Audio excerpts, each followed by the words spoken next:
ગવર્નન્સમાં પ્રથમ topic role of civil service in democracy. દોસ્તો, લોકતંત્રમાં સિવિલ સેવાની ભૂમિકા અંગેની ચર્ચા. પ્રથમ, નીતિ નિર્માણની પ્રક્રિયામાં યોગદાન, જરૂરી માહિતી એકત્ર કરવી, વિશ્લેષણ કરવું, અન્ય મંત્રીઓને ભલામણ કરવી, જ્યાં મહત્વનું કાર્ય બને છે સિવિલ સેવાનું. નીતિના ક્રિયાન્વયન, માત્ર નીતિ નિર્માણ પૂરતું નહીં પણ એને લાગુ કરવામાં પણ વિશેષ યોગદાન રહ્યું છે સિવિલ સેવાનું. ત્યારબાદ કહી શકાશે અર્ધ ન્યાયિક કાર્ય, એટલે કે કહી શકાશે ન્યાયિક અધિકાર, નિયમોના ભંગ બદલ દંડ ફટકારવો, લાયસન્સ પ્રદાન કરવા, સાથે સાથે કહી શકાશે ગેરકાયદેસર બાંધકામ છે તો એને તોડવા માટેના આદેશ આપવા, ત્યાં મહત્વની ભૂમિકા બનતી હોય છે.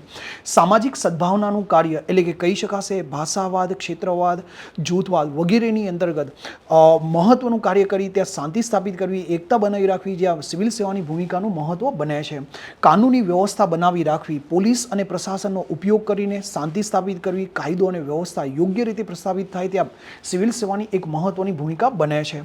દોસ્તો, આપત્તિ વ્યવસ્થાપન સંબંધમાં કે પૂર છે, ભૂકંપ છે, કહી શકાશે વાવાઝોડું છે, આવી પરિસ્થિતિમાં રાહત કાર્ય પૂર્ણ કરવા, સાથે સાથે જરૂરી જીવન જરૂરિયાત વસ્તુઓ પ્રદાન કરવી, આ માટે વિશેષ મહત્વ બની જાય છે સિવિલ સેવકની ભૂમિકા.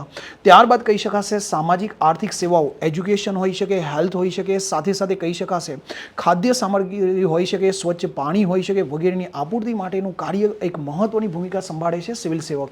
દોસ્તો, લોકતંત્રની અંદર સુગમ બનાવવા માટે ચૂંટણી પ્રક્રિયાઓને શાંતિપૂર્વક આયોજિત કરવી અને યોગ્ય રીતે અહીંયા સંચાલન કરવું, એનો બંદોબસ્ત પૂરો પાડવો, આ માટે સિવિલ સેવકની એક ભૂમિકા મહત્વની બને છે.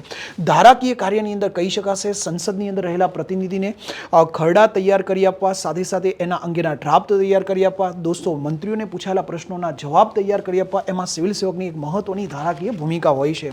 કહી શકાશે વિત્તીય ભૂમિકા, સરકારના વાર્ષિક જે બજેટ તૈયાર થાય છે એમાં અહીંયા સિવિલ સેવકની ભૂમિકા આવે છે. સાથે સાથે કહી શકાશે ટેક્સમાં બદલાવ હેતુના સૂચનો કરવા, સાથે સાથે ખર્ચનું આયોજન કરવું, આની અંતર્ગત ભલામણ કોની હોય છે? સિવિલ સેવકની. આમ કહી શકાશે લોકતંત્રમાં સિવિલ સેવાને લઈને તમે આ અલગ અલગ ડાયમેન્શનમાં વાંચન કરી શકો. Thank you.